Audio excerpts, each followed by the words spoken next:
So here's how you can log in to WhatsApp on your iPad. Let's get started. So right now on the WhatsApp, on iPad, we have the dedicated WhatsApp application, which you can download from the App Store.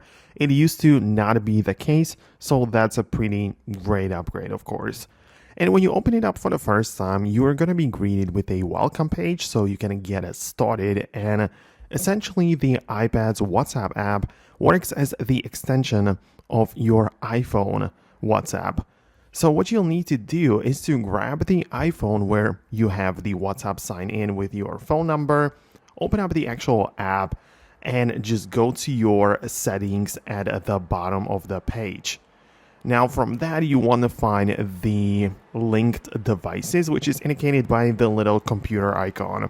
So you can tap on this and tap on link device, and you will essentially need to scan the QR code which shows up on the iPad's WhatsApp screen.